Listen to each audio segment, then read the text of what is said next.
Like he mentioned, I had darker hair 17 years ago, and actually the three of us all weighed 160 pounds each.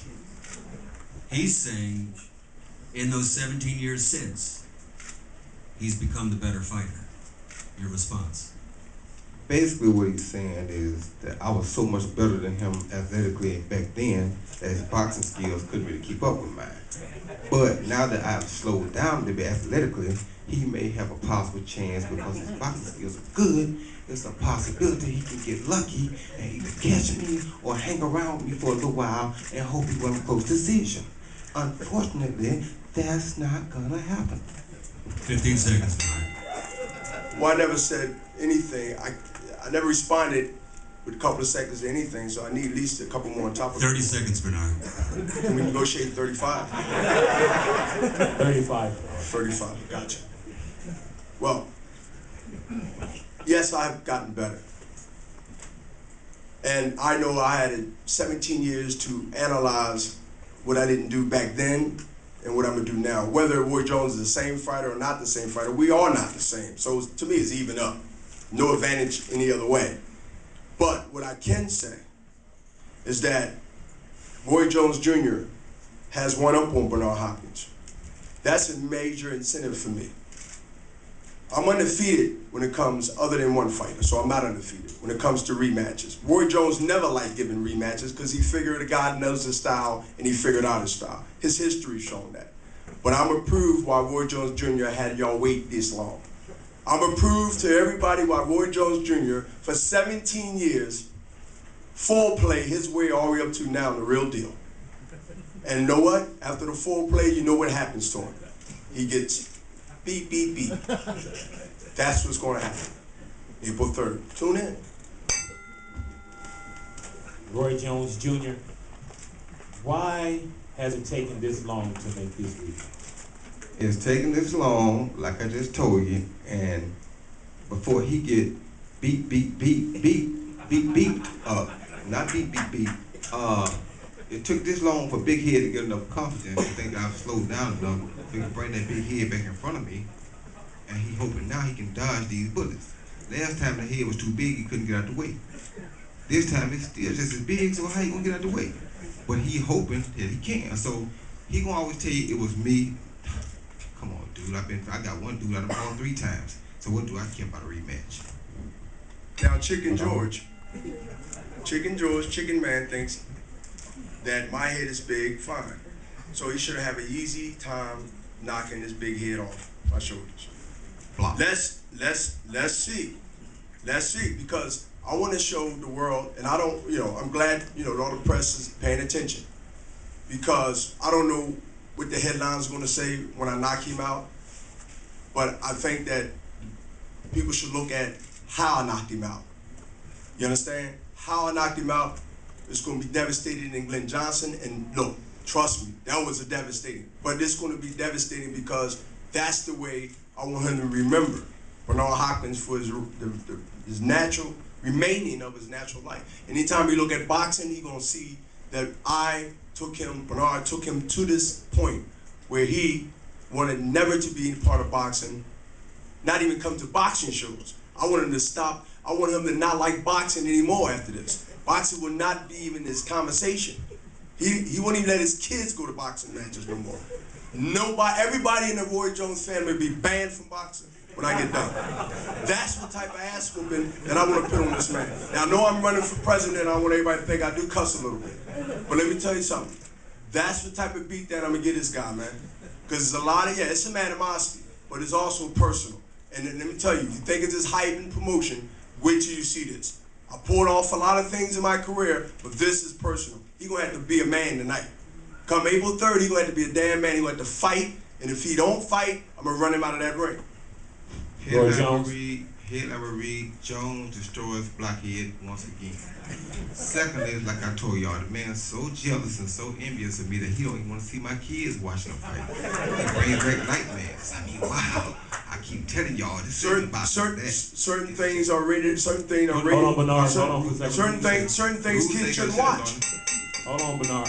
Don't the rules say you gotta shut up? All right. So, like I said, he can't stand the sight of seeing a pigmentation of me in a boxing ring. That's how bad he don't want to see nothing look like me close to a ring. Because it reminds him of that 17-year nightmare he been living with. And I can understand that. You know what I'm saying? That's his driving motivation. And I totally can understand that. Out of respect, you gotta respect that. The good thing is that he got the galls finally to say, you know what? Now I think he weak. I want to get it back. I love that. Bernard? I think that in American history, I think that certain things kids shouldn't be shouldn't see.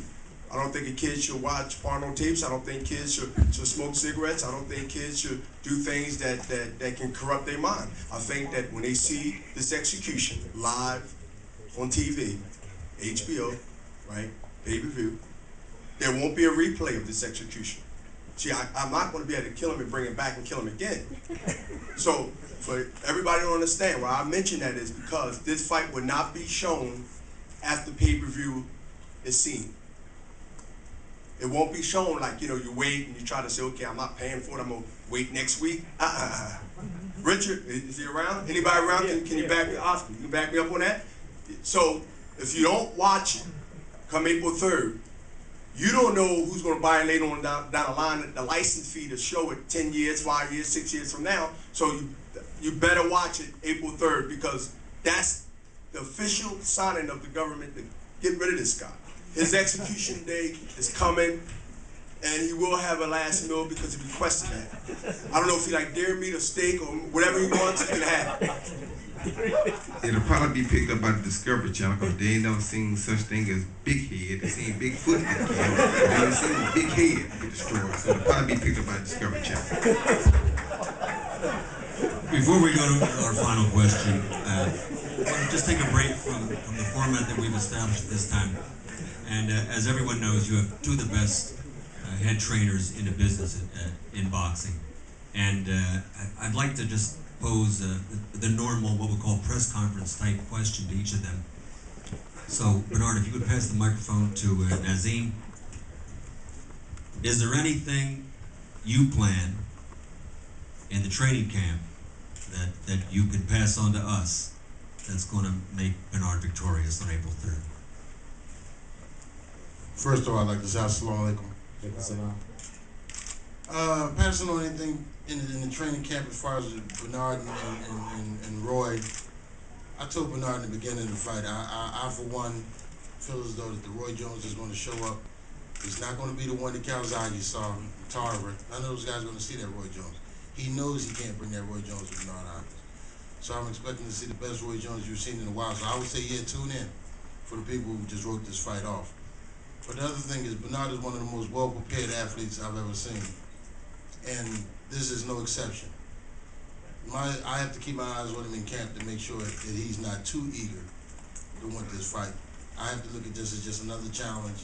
We have to prepare him, and we have to win the fight. We're not competing with any of the other fighters who fought him past before we got to him this time. So I would just prepare Bernard the way we always have, and he's that constant professional, and we're going to do that the same thing we've done in preparing for Roy Jones Jr.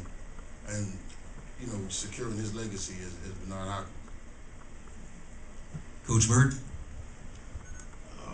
I'd like to say both of these individuals are well-rounded athletes. They're professionals. They've become very successful young businessmen, hard, fair negotiators. It's going to be a very interesting fight. Don't have any doubt in your mind about if these guys are going to be ready. Bernard's going to be ready. Roy's going to be ready. In reference to changing the training regimen, every time Roy fights, we're mentally and physically prepared. We train hard. It's no phantom punches in boxing. There's no phantom ways to train a athlete to get him to really stand out that much above his opponent. But the mental attitude, the physical preparation, and the knowledge, the ring gentlemanship, the ability to make a guy miss and make a guy pay, the ability to take a shot, the ability to deliver punishment, all of those things are very important in how the fight comes out. They're going to be ready, they're going to prepare hard, and on April the 3rd, it's going to be very interesting. Now, it's one thing that I'm concerned about. You know, this is a thinking game. It's not a physical game like it used to be years ago. this 60-40 thing, when you get out of your game plan and think about other things, you know, I probably could have made a lot of money while training Roy, you know, betting on his fights and stuff. But I've never betted on a fight. And I've worked with Roy over 20 years. And the reason I don't bet on a fight is because that puts added pressure on me. I might have him in a title fight and he's won 11 rounds and I've got $100,000 put down on him to win. You know, what am I going to see in the corner in the 12th round? Go get him, Roy, you know, because I've got things on my mind that shouldn't be there. So the person that keeps their head together, stay mentally and physically prepared, capitalize on the person's mistakes when you make them in the ring is going to be very essential in this fight. Roy has ability when a guy makes mistakes to make him pay. But Bernard is one of the slickest fighters out there. I've watched him for a long time, and I give him credit for that. He's both of them are legends. It's going to be very interesting. I'm just anxious for the third to